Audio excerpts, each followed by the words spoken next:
Today, I'm going to talk to you about the VA 21526EZ. Let's get to it.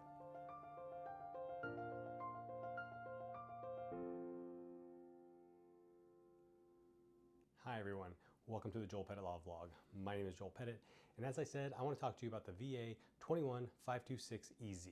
Why am I doing this? Because it's the foundational document to your entire MEB process and potentially PEB going forward.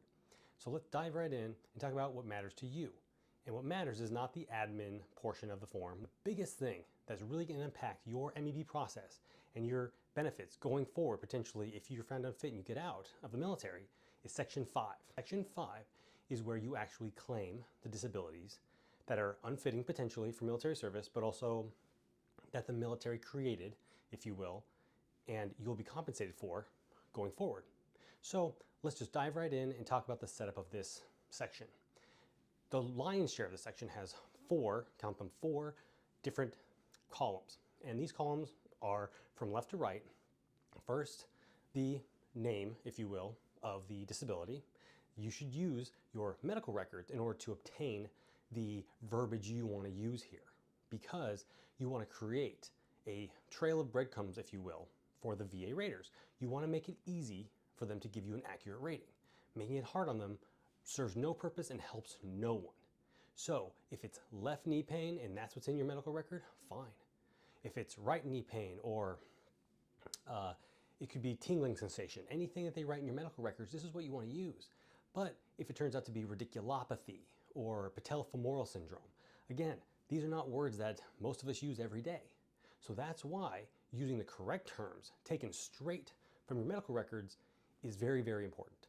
The next column happens to deal with exposure events such as Agent Orange or radiation. The next column after that is, and this is a big one, is how you incurred or potentially worsened the disability. Now, in this space, and you will type it because it's electronic, there's space to type about 10 to 15 words. What you want to do is think like a rater. Now, you can't cut and paste everything from your medical documents into this little tiny space. So you want to put, again, a breadcrumb in there. What would that be? I would say it's a summation of the first medical note that deals with you incurring or worsening the disability for which you're describing. Now, how would you do this? Again, if you're going to notice the theme in this video, it's going to your medical record, because the furthest most column on the right, this column is the approximate date you incurred or worsened this disability. The reason I love the word approximately is it allows you a little bit of leeway. And I don't mean to lie or to fib or to fudge.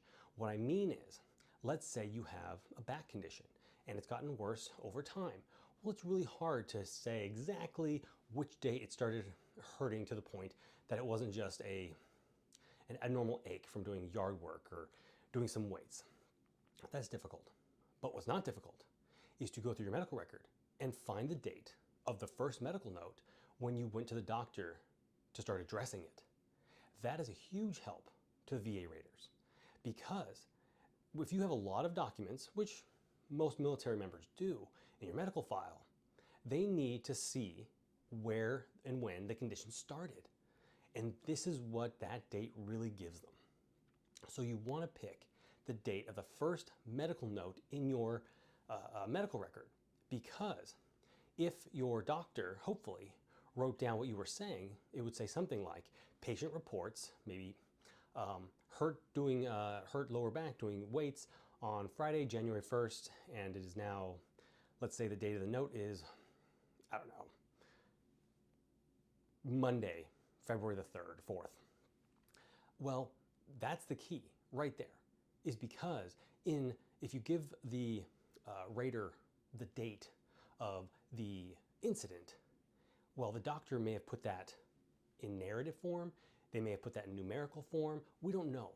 But what we do know is that in medical records, you can find the date of a record in both formats. Narrative, meaning like 30 Jan 2024, or 1/30/24. There's a lot of different formats, but Within the medical notes, they have the formats written out. That's the beauty of knowing how to go about filling in the dates or choosing the correct date for this form.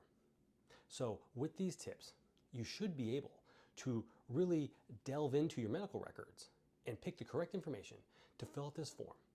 And the reason this form is foundational, because I want to come full circle here, is from this form, this is where the military services coordinator, the person you'll be speaking to and who gives you this form, that person will then enlist the doctors who will be performing your C&P, meaning your compensation and pension exams. And these are key when it comes to being rated by the VA, because the raters in the rationale of, or I should say the explanation of your disability ratings, they will actually refer to the notes within the C&P exams. So this VA form 21526EZ, that is where this all starts. So it's the foundational document that you must have filled out accurately and clearly in order for the raters to then do their jobs, because the derivative information from that form comes in the form of the C&P exams, which the doctors will review your medical documents, which again can be found using the information on that 21526EZ. So you can see how that document can be the root of a great accurate rating or a lot of problems. So if this video has helped you, if you have any questions or concerns, if you may be going through this, maybe starting your MEB process, please go to my website, joelpettitlaw.com, give me a shout via phone, via email. I'd love to speak to you about your case. Thanks for watching and have a good day, everyone.